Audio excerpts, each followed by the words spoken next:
Babies and young children have significant variances in their responsiveness to a variety of feelings, including those of comfort, displeasure, familiarity, and unfamiliarity, as well as the emotional backdrop of their encounters with sensory information. The purpose of this article is to make parents and other caregivers more aware of the varied preferences that infants have for different types of sensory encounters.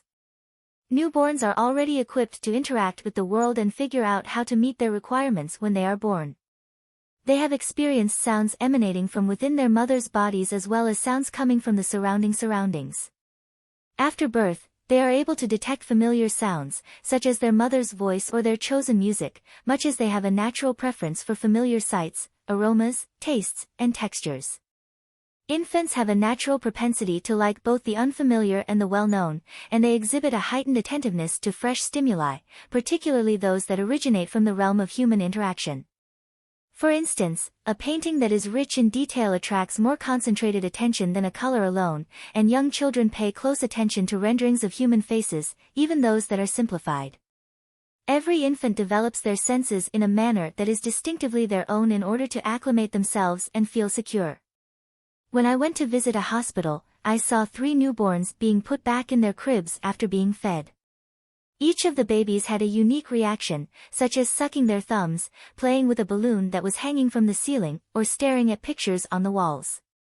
The degree to which infants and early children are interested in different sensory domains, the intensity to which they pay attention to stimuli, and the degree to which they react to comfort, distress, familiarity, and unfamiliarity, as well as the emotional background of sensory experiences, can vary significantly. My goal in writing this essay is to provide information that will aid parents and other caregivers in understanding individual differences in the sensory preferences of infants. Natural intrinsic interest in, and participation in, the world. The memories of a mother shed light on the attentiveness that her baby Carl exhibited from the moment he was born, highlighting his curiosity and awareness. Babies like Ellen and Jennifer respond with eagerness and delight to stimuli coming from their immediate surroundings. These kinds of early leanings could be a precursor to interests and activities pursued throughout a person's entire life. Maintaining an interest in sensations over the course of time. The early fascination with sensory experiences that some infants have can develop into interests that last a lifetime. The example of Kim, who had a significant fascination with light from the time she was a child far into her adult years, demonstrates how early inclinations can determine future vocations and areas of interest. Personal preferences regarding both play and education. Children have very specific tastes when it comes to the materials used for play. Kevin's persistent enthusiasm for blocks stands in stark contrast to Ael's distaste to them, which paves the way for Kevin to develop a lifelong interest in woodworking. Paying attention, maintaining focus, and keeping at it. The degree of attention that a youngster pays to a particular experience can shed light on the relevance of that experience for the child. As a toddler, Stevie stared intently at everything, which eventually led to a lifelong interest in scientific endeavors. Since she was a child, Louise has had a deep and abiding affection for trees, which she has carried with her into adulthood. The impact of adults on individual sensational experiences. Adults can have a significant impact on the sensory experiences of infants by either promoting or discouraging their natural tendency to explore their environment. A baby's selected sensory preferences can be influenced by the adults who care for them as they learn to use their senses in ways that are socially acceptable.